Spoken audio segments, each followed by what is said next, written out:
What is up, Blue Grit Nation? Thanks for tuning in. I appreciate y'all for coming back for another round of this thing. This episode is following the heels of the episode I just dropped on therapy, at least when I'm starting to record this thing. I just put out that episode. So I appreciate you all for your feedback, for sharing it out, whether it's on your Instagram story or passing it on to your friends, family, coworkers. That's truly what it's all about, right? Like just about everyone, I think, that starts a podcast or a social media account, despite how it may appear, I was not comfortable sharing, my photo, my videos of myself, especially publicly. It's one thing just to be on social media, which I was very much a fan of, with my friends and such. But it was pretty nerve-wracking at the get-go to go out publicly. Certainly nerve-wracking to record, listen to your own voice. I think just about everyone hates the sound of their own voice, and they wonder if they really sound like that. And yeah, it's a tough deal to get over. But I appreciate you all for supporting and I guess validating why I did this thing in the first place. Right? It might sound cheesy, but truly just getting that validation and knowing that maybe my story or my anecdote or how I wrote something or how I said something, and I'm not going to take full credit, because there's a lot of good people putting out very good info out there. But maybe I was the straw that broke the camel's back as far as your resistance or someone's stubbornness, because we all are stubborn, law enforcement, first responder or not. But I will say from my experience and significant part of my life, definitely the greater majority of my adult life, I know a lot of first responders, and we are a stubborn bunch. So it takes a lot of reps. It takes a lot of repetition. I don't know how you want to say it. Just a lot of different various methods, modalities, formats to get through. And so if this is just another iteration that's redundant, then good, because sometimes we need redundant. One of the feedback pieces I got, and it got reshared out, was a dude that I know through social media, but kind of through another means too. His name is Travis, and you can find him on Instagram easily at myarena. So it's my, as in possessive, _ arena. So you search for myarena, you're going to see a chisel-faced, badass-looking dude with a big whitish beard. I can say whitish, right? Like it's you got season, you got experience, my man.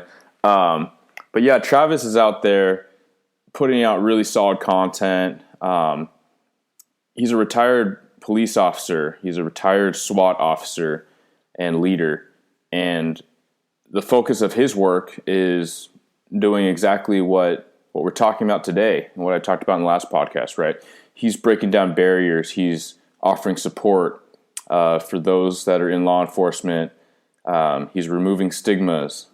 He's speaking. He's putting out training. So check out his deal. It's got a lot of good information and boils it down on a really personal, approachable level. But he records these stories, and it's a narrative that I'm kind of impressed because it's not scripted. He's sitting in his car a lot of times, and it's just off the cuff, what's on his mind, some things that are going on, reminding us to do buddy checks and whatnot. I can shoot from the hip, and sometimes it's not super pretty, but that's something I'm working on as well. But yeah, he's just giving an update in this recent Instagram post, and he tagged me and, gave me some kudos for the message I'm putting out, especially hinting and bringing awareness to my recent podcast episode about therapy. But in this episode, I want to expand on a suggestion and an idea that Travis puts out. Let me circle back. So I met Travis only through social media, but I think it's important just to pay homage to how I really know Travis, which is I go back with his wife. So we were in the police academy together in Washington State. Emily, and she worked for another department, but in our academy in the state, you get pieced together with a bunch of different departments, and that could be a really cool experience as you stay in touch through the years. But she was no joke, and I'll say, if you're listening to this one day, Emily, you're pretty intense, and I think you know that, and I think it's what made you a fantastic cop, and it made me not want to mess around with you when we were doing defensive tactics and such. So. But yeah, anyway, it's a small world, so that's how we are connected outside of social media, is through that mutual knowing. So, what I want to expand on, as far as what Travis was talking about, he was talking about the notion of a break, like taking a break, and we all know that. You might get a good amount of leave in this job.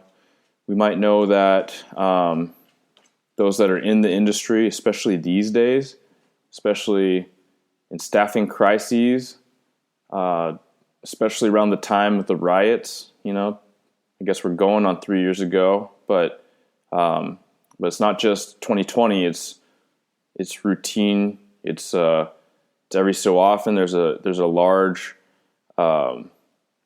national discontent, and it seems to be more frequent, and a lot of things on the national spotlight as far as police discontentment, police distrust, poor staffing, and riots, right? So I mentioned that because you might have all this leave, but case in point, there are plenty of departments where your leave is a number that sits in a bank on a computer screen, and there's no way you're using that leave to go on vacation.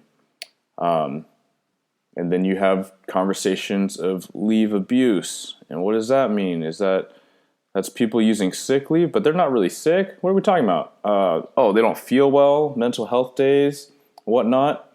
I'll just put it out there. I love the idea of a mental health day. And if there are police officers, police administrators, thinking that I'm all woo-woo and new age and a soft generation, then so be it. This is a very heavy job, and it bears with it very heavy consequences. And I recognize from my own experience and that of people very close to me that if your head's not in it, then you are in extreme risk to yourself, to your partners, and the public. If your head is not in the game, you can be reckless, even if you intend not to be. You can have a short fuse, and we know that, hey, administrators, city politicians, community members, stakeholders, do you want a cop with a short fuse? Absolutely not. And this is not a threat. This is not me trying to say, if you don't give us our leave, something's going to happen. This is just common sense, guys. If you have someone going through relationship, family turmoil, if their finances are all jacked up and their home life is all jacked up and they're sitting in a squad car and they can't even be aware of what time it is or what's being relayed on the radio, does that do anyone any good for that person to be there? Absolutely not, right? Just on a safety principle, on the point of being effective and useful and cognizant and engaging, all the things that we say we want of police officers, let's not sacrifice that quality. Let's support that officer's well-being and optimize their livelihood and their performance, their professionalism, their communication abilities, their tactics, right? Good tactics involve an ability to de-escalate, to communicate effectively, to act under stress, to not get too worked up, all these things. So let's think of the purpose. What can we do to prevent our officers from burning out? And the example that Travis gave is following a significant incident, right? So like a shooting, that's what commonly comes to mind for law enforcement. Maybe a super gnarly call that they were on, right? Anything involving kids is about the most upsetting and jarring call I believe any first responder of any sort we'll talk about, whether it's police, fire, dispatch, to imagine what is happening on the other end for dispatch. They're left to their imagination, and oftentimes that can be even more traumatic, even more vivid. The not knowing creates this other level of knowing or creating this image in your mind that can be that much more awful, that much more horrendous. So that's my little side tangent to give some kudos, some credit, and some well-deserved affirmation and validation for dispatchers and call receivers. But we talk about these really significant incidents, and maybe it's normalized for officers to be involved in a significant incident, like an officer-involved shooting, and have some time off. But I know that's not everywhere, and it's certainly not until recently, right? Now you're part of, generally, hopefully, part of an administrative process where you're off the street. It's not punitive, while outside agencies, independent investigators, however your region, your state, your agency does it, to gather the facts, to do an investigation. And that supports transparency, that is supports legitimacy. Those are wonderful things that on paper we should absolutely recognize. That's a good way to do things to enhance public trust and be objective, right? Let's take the officer involved off the street. Let's conduct an investigation. Let's be sensitive to that officer's experience. Let's be objective and fair. Let's not treat them like a suspect until we have the evidence supporting that, right? I think that's something that we should all appreciate about our society and our judicial system in this country.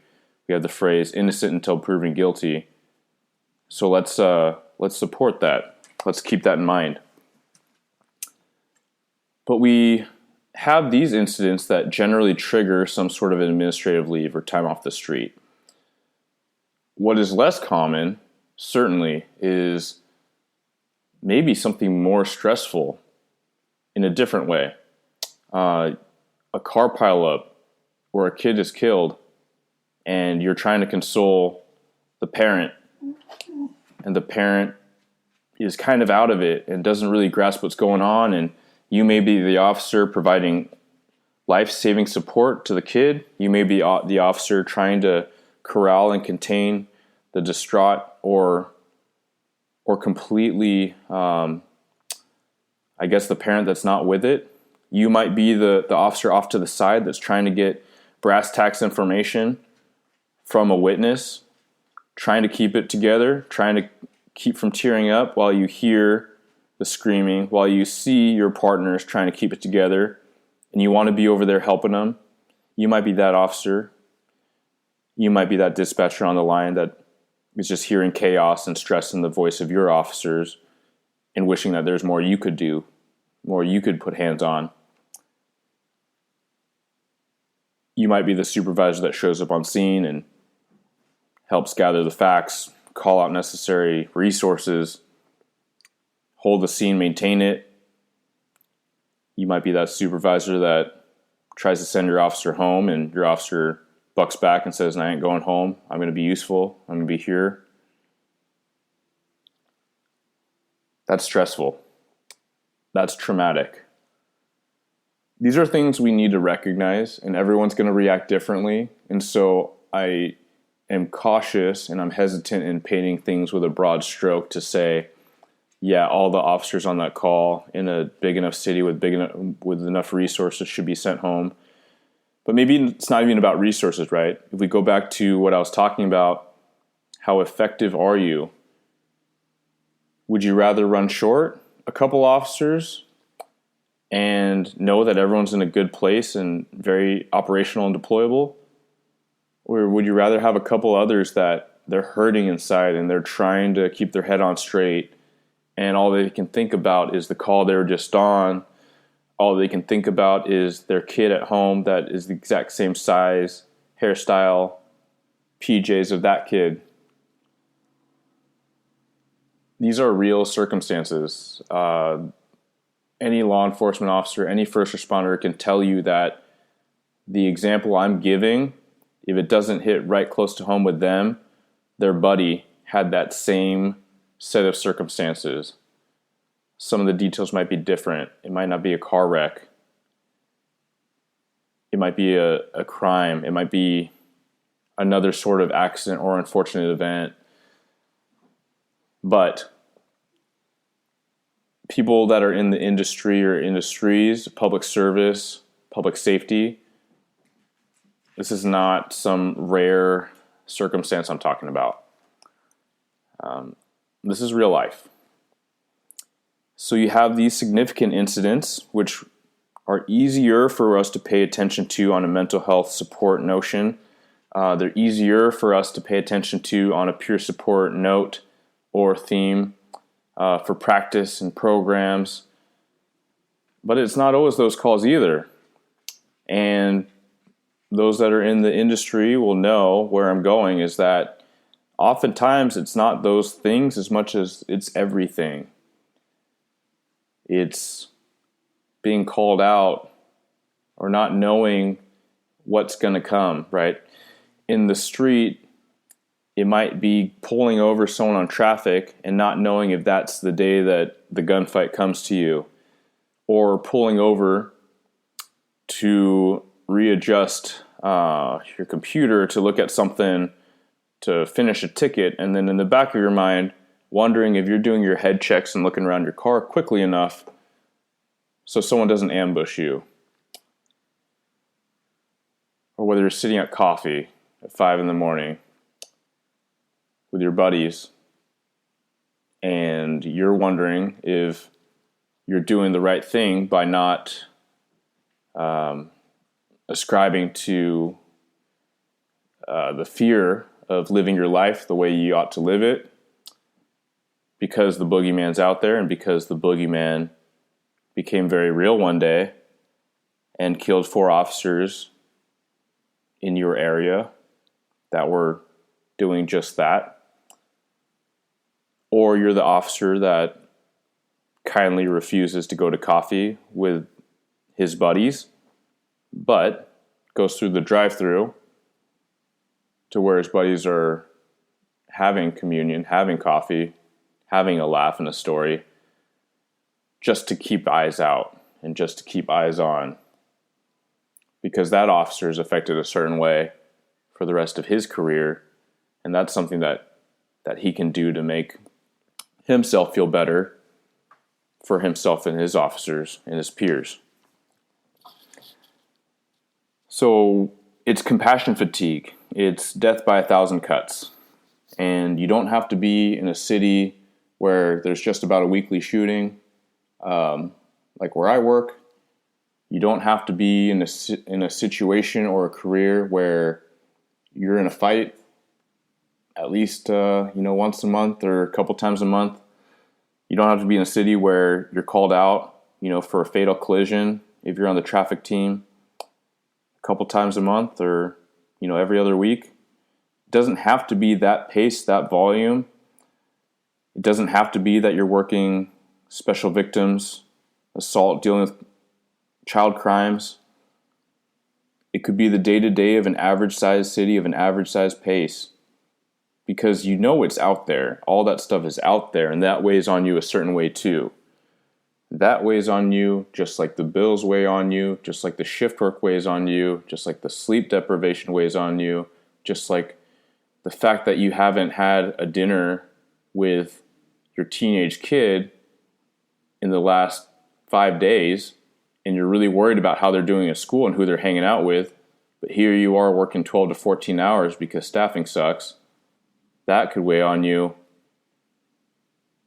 The fact that some of your friends and family don't want you to do this job, potentially for political reasons, potentially because of danger and scrutiny, that may be weighing on you. The fact that when you're tired and you don't enter your evidence correctly and you're not the most organized officer already and you're sleep deprived and you're tired and you don't label your body cam correctly and you don't finish your case reports on time, that may weigh on you when you get emails from your supervisors, and you get things rejected, and you get subpoenaed for your cases. You got to show up to court in the morning after working overnight. And maybe that'll weigh on you more when you show up to court and they say they don't need you, come back tomorrow, same time after you work overnight again. That may weigh on you. I'm talking about compassion fatigue. I'm talking about death by 1,000 cuts. I'm talking about all the mounting pressures of all these stress buckets, as people commonly will talk about in training and in instruction courses about stress and mental health resilience and wellness. All these buckets, right? Critical incident stress, home life stress, administrative stress, operational stress, however you want to label them, they all add up. So outside of the critical incidents, where is your reprieve? Where is your sanctioned, approved break from the rigmarole, from the stress, from the grind, maybe from the street? I know that there's a huge range of agencies in leave approval. Following the riots, when I started up this whole social media project, I talked to a lot of officers through social. Also, when I started the recruiting game, I talked to a lot of officers. I was blowing people up on LinkedIn, people from all around the country. I was talking to an officer who was considering coming over to the west side of the country, worked for Capitol Police, and he'd worked some 20 days straight in a row because of the riots. And so when we talk about being tired, and even though I was on civil disturbance team, which is the riot response, to downtown Seattle and neighboring cities, I felt tired. I felt on edge. I was a supervisor and a team leader, and I didn't want to turn it off in case I had to come in. There wasn't necessarily the same expectation, but, I wasn't going to be there. Sorry, I wasn't going to not be there if any of my guys were there. So you kind of sleep with one eye open, or you kind of stay half asleep. For those that have been on call, I had a short stint of that. But some of you have done that or are still doing that for the majority of your career, and that weighs on you. So where's your break? And you might get some approved vacation, and that's great, right? Hopefully your agency does that, and I know not all agencies will. And so going back to the phrase sick leave abuse, well, shoot, if you're not well and there's no other way for you to get your leave, it's not hard to imagine why officers would take their leave via sick leave. And that might not be appropriate to consider it and call it sick leave abuse. Now, this is not me greenlighting or, don't misquote me here saying, well, Tung said people should just use sick leave whenever they can't get their vacation approved. And I'm not saying that. What I'm saying, like most things, is it's not simple. And like most things, if we want to find a solution, we need to have conversations, and those conversations are going to be difficult, and they're not going to be able to be categorized so simply. But these things are all intertwined, right? The notion of sick leave abuse, the notion of staffing issues, the notion of mental health, officer wellness, first responder wellness, the notion that we want better officers operating better for the people, for themselves, for their agency, for the community. We want them optimized. We shouldn't fight the notion that they need to have their mental, emotional, physical health supported to do so. You do not expect athletes to go out on the field with sleep deprivation in their lives. You do not expect them to operate with garbage food in the middle of the night because they haven't had much time at home. You want them to rest. Actually, the coaches and managers probably make them rest as best they can, right?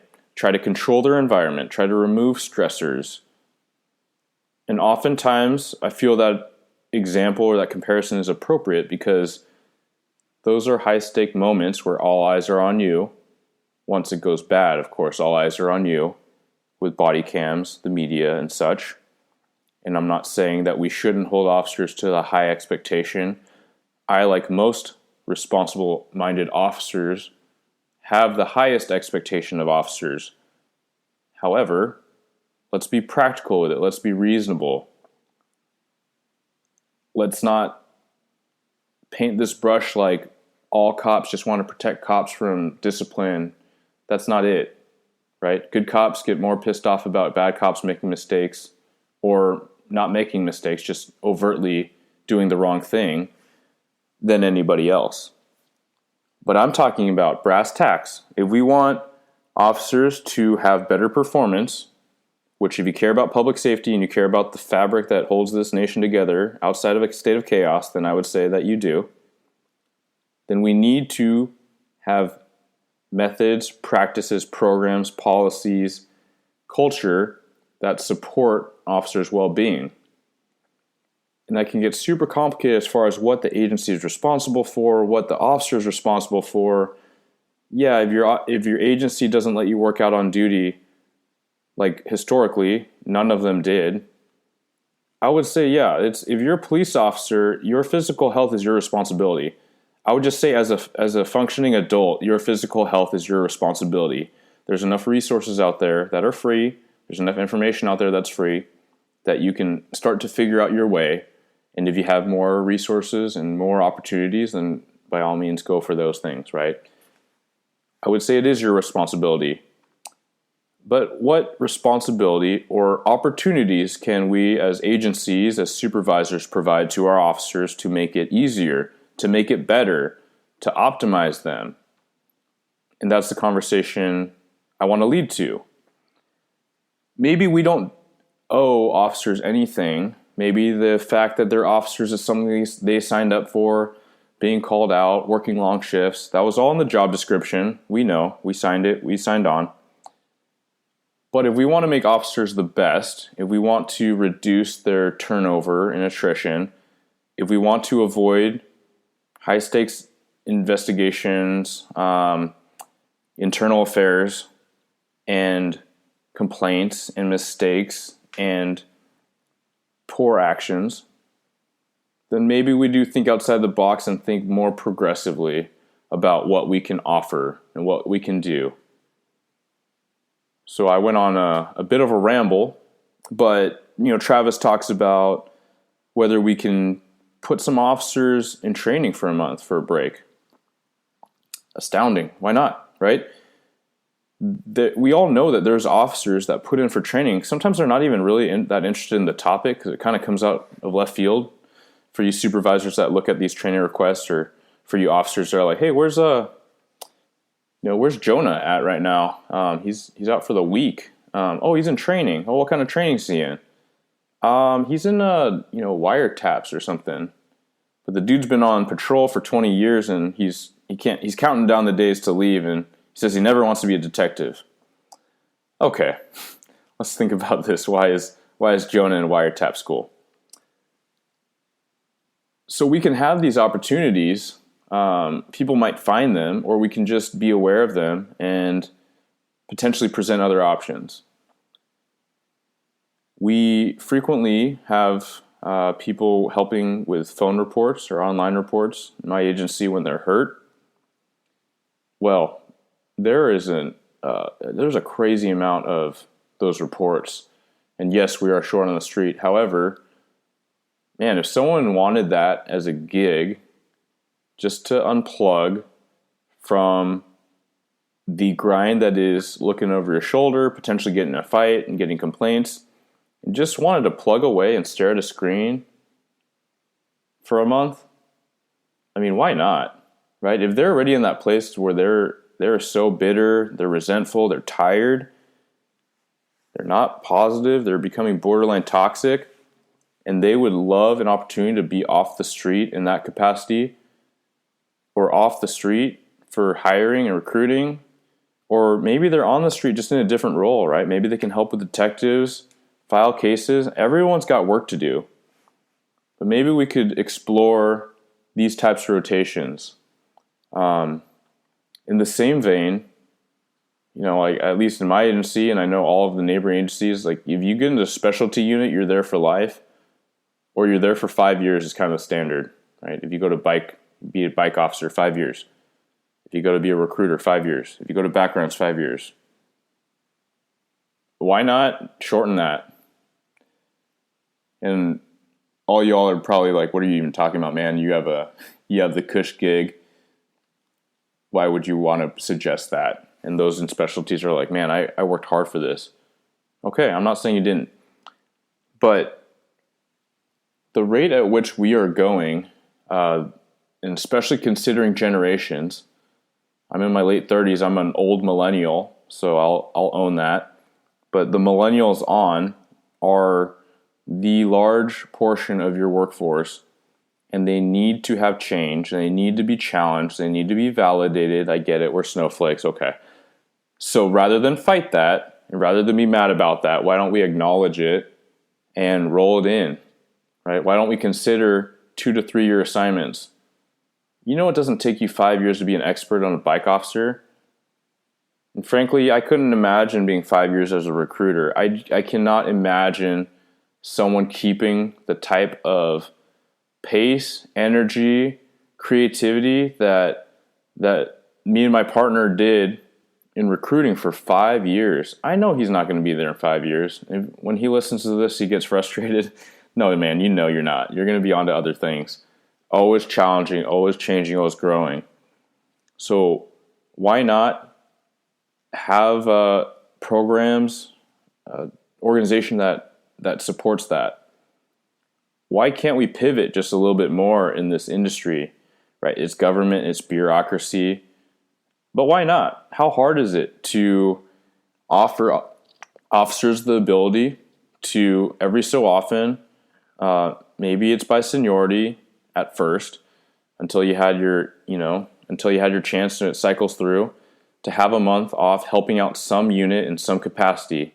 And maybe it's a total grind, but it's a different grind. And oftentimes we need a change of pace. I had an officer quite senior to me reflect on his own sense of burnout. Been working patrol for 20 some years. And he said this to me. He said, you got to do other things. You got to do canine. You got to promote. You got to go to recruiting. You got to do training now. And I never got to do those things. And I'll let you guess how I took that. I took it defensively in my head, but I'm not, I don't think of myself as a very reactive person in the moment.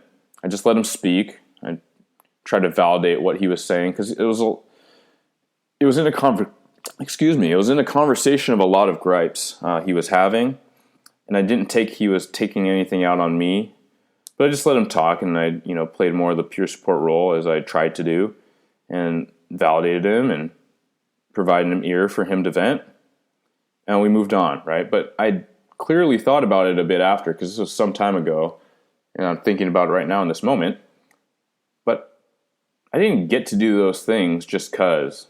I mean, I worked my ass off to sign up for these different opportunities to train and build my resume for whatever assignments I got into.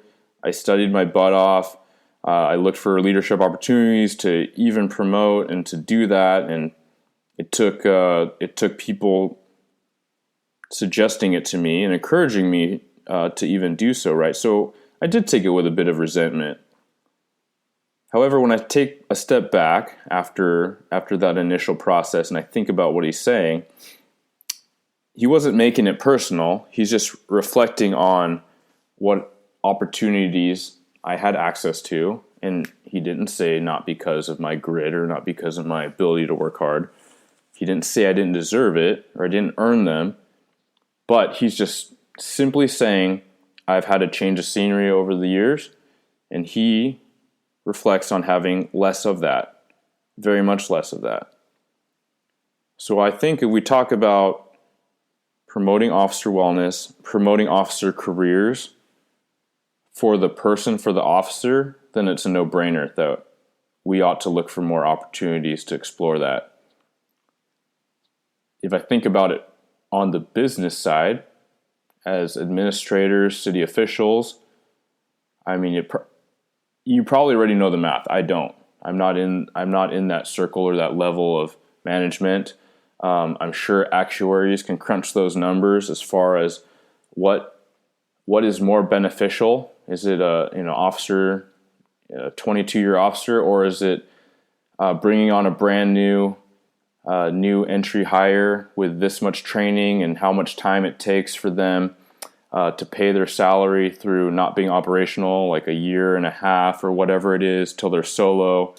Consider doing the math to factor in their success rate, the likelihood that they'll even make it through probation, and then be an officer for how many years, considering the current generation, and 70% of current officers will actually depart voluntarily or involuntarily within the first 3 years.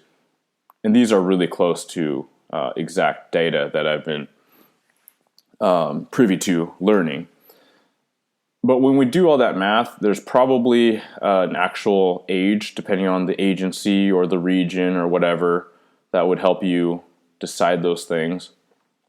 But I would venture to guess that, generally speaking, it will behoove you, not just dollars and cents, but morally and for agency culture. And we're talking about both those things. That's what's going to contribute most towards truly building trust and legitimacy in the community and public safety. And that should really be our goal, right? That is our business. That is our trade. That is our purpose. Is we are the necessary evil to help people in their times of crisis and need, because there's bad stuff in the world. And that's what policing is. It's a necessary evil. The world would be fantastic if it did not need police, but it does. And so here we are. I hope this conversation wasn't interpreted as a negative tone. It's just trying to factor in a lot of these different factors and these themes, and these can be really heavy topics. I did deviate and kind of go on a little tangents here and there because they can be complicated.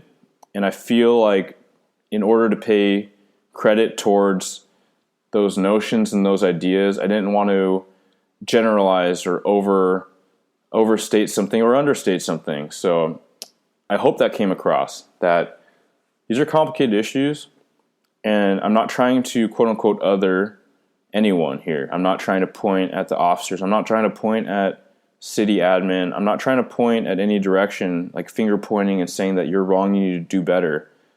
I'm just trying to expand on this notion that we can have ideas outside of what's always been done, and that's how we do it because that's the way it's always been done. And maybe I sound annoying to the old timers, and maybe I sound idealistic to the young ones, or maybe I just sound like I'm on a completely different planet to my peers. But I don't think so.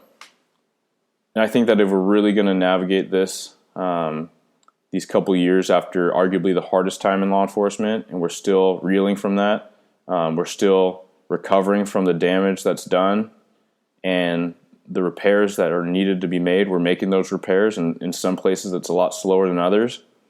But if we're going to continue on an upward positive trajectory, we need to keep doing the work, and we need to keep having the conversations, and we need to keep being willing to come to the table and go to the drawing board. So I want to know your thoughts. I want to know your feedback, your ideas. I want to know what parts of this you thought were spot on and you can't wait to figure out a way to package that and pitch that up your chain of command. I want to know that. That would mean a lot. I also want to know if you think I'm full of it, if you think I'm a space cadet, if you think that I'm coming from this super woke angle of touchy-feely generational stuff and officers Maybe I'm woke because I even mentioned officer accountability, or maybe I'm a softie because I'm talking about officer feelings and trauma. I want to know that too. I want to see where you're at, and if you could cite some stuff, let's go. Let's go there. Let me know. As always, the whole purpose of this was to be helpful. And I think as long as we keep talking, as long as we keep leaning into the conversation, we will get somewhere and it will be helpful. So thank you again for listening. If you made it this long, I appreciate you. You're a hardened group of Blue Grit Nation if you're listening to this thing. So I want you all to be well, and I want you all to stay safe. Take care.